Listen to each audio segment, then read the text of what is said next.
करते करते कई ऐसे संकेत आपको मिलने शुरू हो जाते हैं आपके पूजा घर में या फिर आपके शरीर में, जिनसे आप ये जान सकते हैं कि आपके जो इष्ट देव हैं उनकी शक्ति, उनकी ऊर्जा आपके मंदिर में, जो आपके घर का मंदिर होता है वहाँ पर स्थित हो गई है।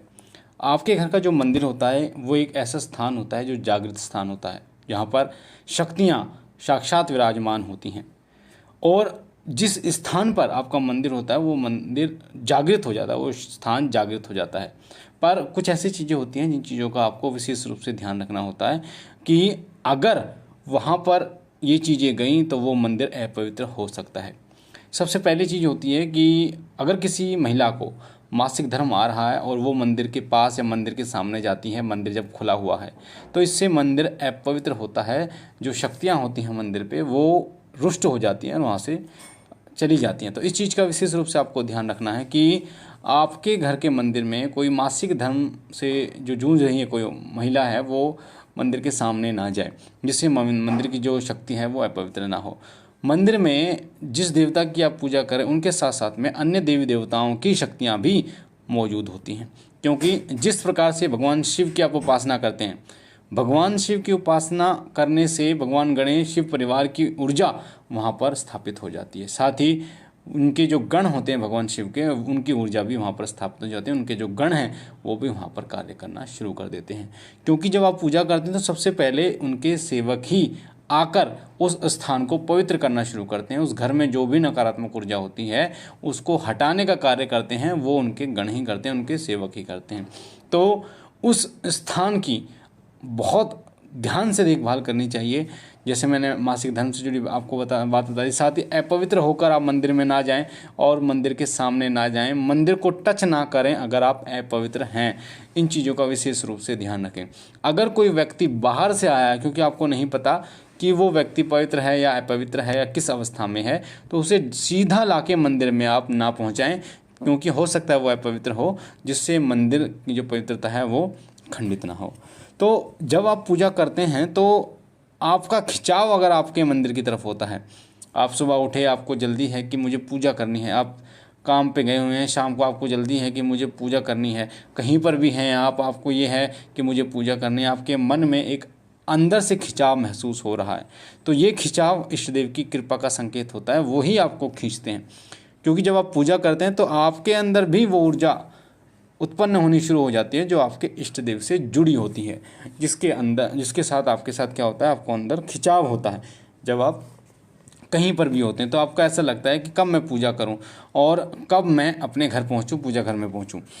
दूसरा कि जब आप पूजा करते हैं, चाहे आप आरती या ध्यान या मंत्र जाप कर रहे हैं, तो आपको पता भी नहीं चलता कि 10 मिनट, 15 मिनट, आधा घंटा, 1 घंटा, 2 घंटे कब बीत गई हैं, क्योंकि आपकी जो एकाग्रता है उसका लेवल इतना बढ़ जाता है कि मात्र 5-7 मिनट में ही आपका मन एकाग्र हो जाता है और आपका सीधा संपर्क ब्रह्मांडीय ऊर्जा से जुड़ जाता है, जिससे आपको आसपास की चीज़ें महसूस नहीं होती और आप अपने इष्ट देव के चरणों में खो जाते हैं।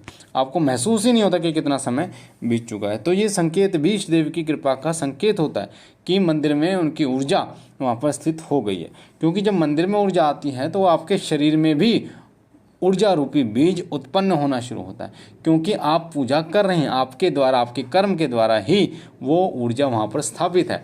तो मंदिर और आपके अंदर, दोनों के अंदर जो ऊर्जा होती है वो आपस में आकर्षित करती है। तो उस समय आपको बहुत अच्छा महसूस होता है, बार बार पूजा करने को मन करता है, बार बार। साथ ही जब आप किसी ऐसी परिस्थिति में फंस जाते हैं, कोई परेशानी आ गई, कोई पैसे से जुड़ी कोई परेशानी आ गई, या आर्थिक तंगी, या फिर आपके घर में लड़ाई झगड़े से संबंधित या कोई मुसीबत, तो सबसे पहले आप जो जाते हैं अपने घर के मंदिर में जाते हैं, अपने इष्ट देव के चरणों में रोना शुरू कर देते हैं। तो ये जो संकेत होता है, इस प्रकार से रोना और सीधा अपने इष्ट देव के चरणों में जाना, मंदिर में जाना, ये संकेत भी यही है कि कहीं ना कहीं आपके अंदर उनकी शक्ति जागृत है, उस स्थान पर वो शक्ति जागृत है, तभी आप सीधे उनके चरणों में आए।